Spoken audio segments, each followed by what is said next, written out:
ಮಲೆನಾಡು ಭಾಗದಲ್ಲಿ ಮಳೆಯ ಅಬ್ಬರ ಭೂಕುಸಿತ ಉಂಟಾಗಿದೆ. ಧಾರಾಕಾರ ಮಳೆ ಆಗ್ತಾ ಇದೆ. ರೈಲ್ವೆ ಹಳಿಯಲ್ಲಿ ಭೂಕುಸಿತ ಉಂಟಾಗಿದೆ. ಎಡಕುಮಾರಿ ಶ್ರೀವಾಗಿಲು ನಿಲ್ದಾಣಗಳ ಮಧ್ಯೆ ಭೂಕುಸಿತ ಉಂಟಾಗಿದೆ. ಹಾಸನ ಜಿಲ್ಲೆಯ ಸಕಲೇಶಪುರ ತಾಲೂಕಿನ ಎಡಕುಮಾರಿ ಮಲೆನಾಡು ಭಾಗದಲ್ಲಿ ಮಳೆಯ ಅಬ್ಬರ, ಒಂದು ಕಡೆ ಭೂಕುಸಿತ ಉಂಟಾಗ್ತಾ ಇದೆ. ಕ್ಷಣ ಕ್ಷಣಕ್ಕೂ ಆತಂಕ ಪಡುವಂತಹ ಪರಿಸ್ಥಿತಿಗೆ ಒಳಗಾಗ್ಬಿಟ್ಟಿದ್ದಾರೆ ಅಲ್ಲಿ ಇರುವಂತಹ ಸ್ಥಳೀಯರು. ಧಾರಾಕಾರವಾಗಿ ಸುರಿತಾ ಇರುವಂತಹ ಮಳೆಯಿಂದಾಗಿ ರೈಲ್ವೆ ಹಳಿಯಲ್ಲಿ ಭೂಕುಸಿತ ಉಂಟಾಗಿದೆ. ಎಡಕುಮಾರಿ ಶ್ರೀವಾಗಿಲು ನಿಲ್ದಾಣಗಳ ಮಧ್ಯೆ ಭೂಕುಸಿತ ಉಂಟಾಗಿದೆ.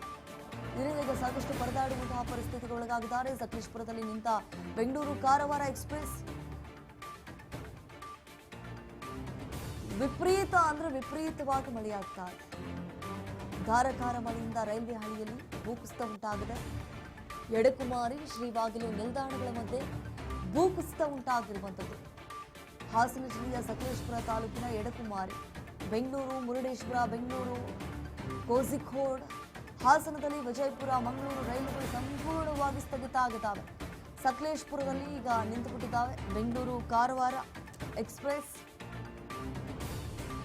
ನೋಡಿ, ಅಲ್ಲಿ ಎಷ್ಟರ ಮಟ್ಟಿಗೆ ಮಂಜು, ದಟ್ಟವಾದಂತಹ ಮಂಜು ಆವರಿಸ್ಕೊಂಡ್ಬಿಟ್ಟಿದೆ. ಆ ಗಾಡಿಗಳಿಗೆ ಹೋಗೋದಕ್ಕೂ ಕೂಡ ಸಾಕಷ್ಟು ತೊಂದರೆ ಆಗ್ತಾ ಇದೆ. ಅದರ ಮಧ್ಯೆ ಭೂಕುಸಿತ ಉಂಟಾಗ್ತಾ ಇದೆ. ಭೂಕುಸಿತ ಉಂಟಾಗಿ ವಾಹನ ಸವಾರರಿಗೂ ಕೂಡ ಸಾಕಷ್ಟು ಅಡ್ಡಿ ಆಗ್ತಾ ಇದೆ.